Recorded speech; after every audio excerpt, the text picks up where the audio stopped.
Hi, I'm Akila from LearnSima. In our model to pass you, we have role of theory. This is where we focus on how to apply your theory knowledge when passing the case study exam. In case study exam, when we develop our answer, we need to apply our theory knowledge, but we need to blend.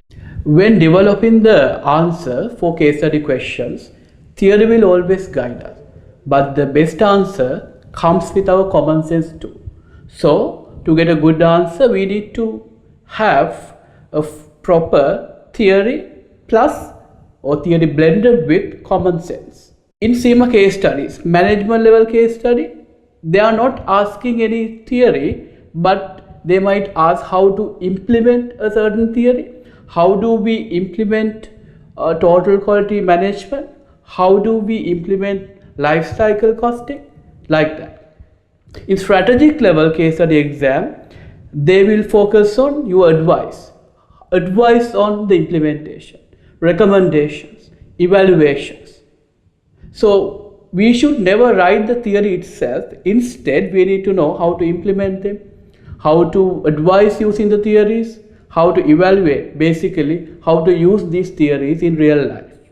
Let me explain the use of some theoretical models in our exam. If you look at your strategic case study exam, in F3 financial strategy, a famous question would be implications on share price. So how do we handle this question?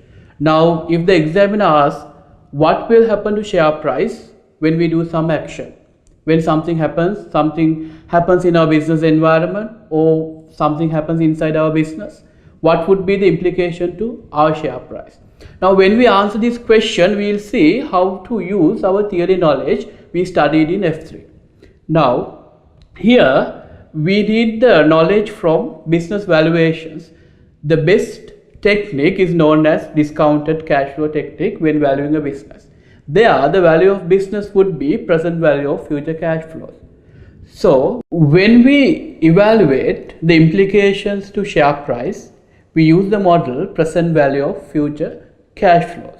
Now, if you look at present value of future cash flows, so anything that affects the cash flow would affect your share price. Let's take an example from one of the past case studies, which is May 15 case study in oil industry.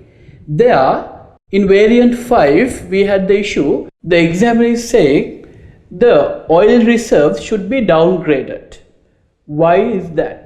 The reason is oil prices are going down, therefore the value of oil reserves are going down. Now, what does that imply?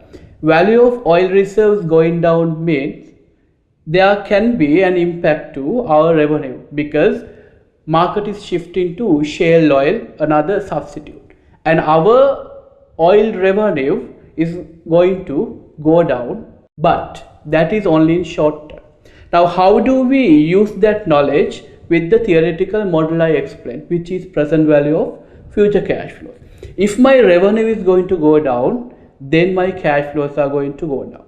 So if my cash flows are going to go down, present value of future cash flows will go down in the short term, but in the long term, the volatility would be less. So your answer should be share price will go down in the short term, but long term, the impact would be less. In present value of future cash flows model, cash flow is only one factor. The other factor, the present value section. In present value section, how do we get the present value? We need to discount the cash flow using a discount factor.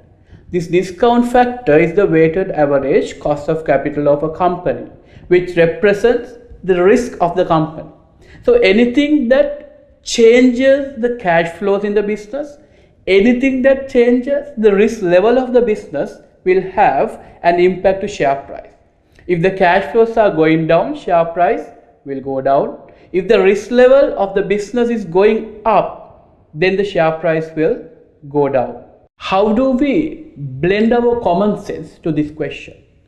Now, if you look at, we know that there are a lot of market analysts who predict share prices. So market will react to them. These analysts, they can predict share prices And when they predict these prices, they take the movement of economic variables such as oil prices. So we can assume that the current share price already reflects what is going to be in future. That means these analysts would have already identified this, and the effect of oil prices going down in future would have already captured in the existing share price.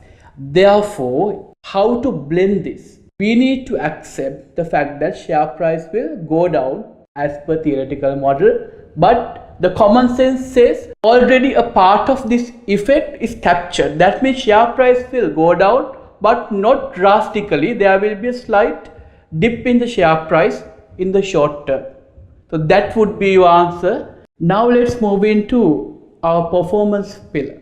In strategic level case study exam, performance pillar, in strategic level case study exam, one of the famous questions in performance pillar would be identify or advise risk. How can the theory help us? Now, in P3, risk management subject, we learned risk classification. There, we study business risk, cultural risk, financial risk, IT risk, and numerous types. So this risk classification can give us a guideline when we identify risk in a question. So when the examiner is asking identify risk, if you remember this criteria, you can think in terms of what are the financial risks, what are the business risks, what are the cultural risks, what are the reputational risks, so on and so forth. So as an example, I will take February 16 case study, which is Rio Fashion. In Rio Fashion, in variant 1, they were asking advice on strategic risk of a new distribution center. They were planning to establish a new distribution center in a different country. What are the risks? Now, if you have this classification in your mind, that will guide you. So, what are the financial risks? So, financial risk, cost of the investment, it might not be within our budget, and forecasted cash flows might not be as expected. Those are some financial risks. What are the IT side risks? Any integration issues, IT integration issues can be IT side risks. Then cultural, do we have any cultural risk? It's a new country. The language barrier would be a problem. So therefore we have cultural risks. What are the business risks? Risk of growth.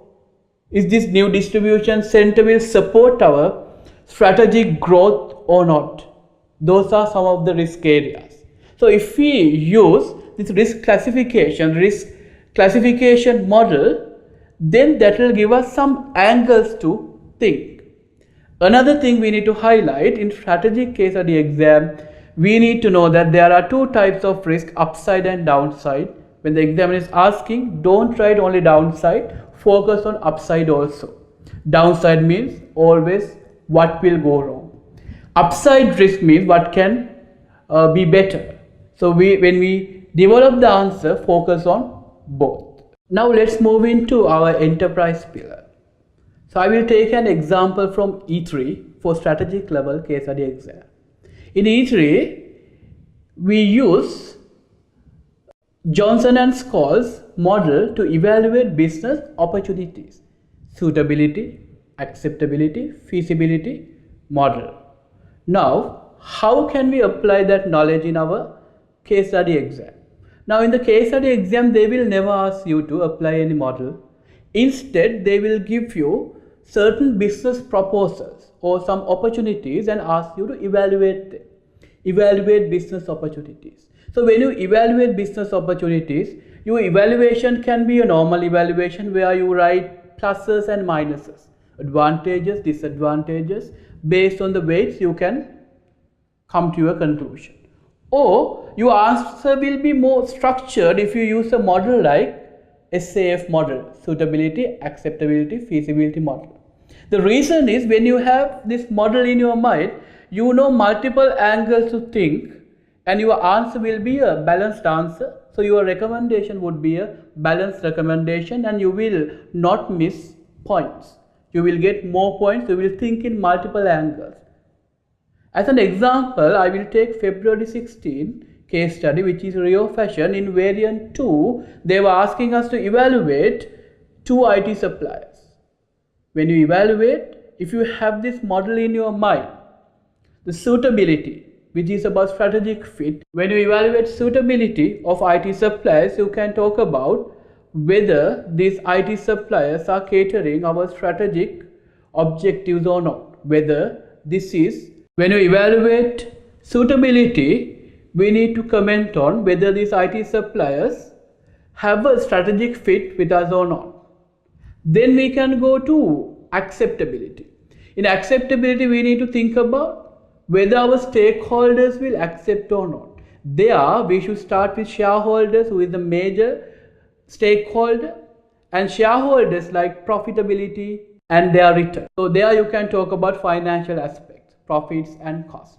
Then we have other stakeholders like employees, then government, customers, suppliers, and you can select few of them whom you think important for this decision and evaluate the decision in their angles. That is acceptability. Then you can move into feasibility side. There we can talk about whether we have resources to do this project or not. There financial feasibility plays a major role. There you can check whether we have enough money to do this or not. That is number one. You can take the cost of the investment and compare that against cash in the business. Do we have enough cash in the business, or if not, can we borrow, or can we go for a rights issue, equity issue? Like that you can evaluate. Then you can go to other aspects like technical feasibility, whether the technology I have is compatible with the new proposal or not. Then human resource feasibility, whether I have enough people to do that or not. Likewise. So when you have this model in your mind, you have multiple angles to think, and your answer would have many points which will help you to score more marks. As I told you, in CIMA case study exams, theory plays an important role. Theory will guide us. Having said that, we need to admit that case study exams are practical exams, and the best answers will come through common sense also. So our suggestion for you is use theory as a guide plus use common sense in your answer. That will give you a balanced answer in your case study exam. Thank you.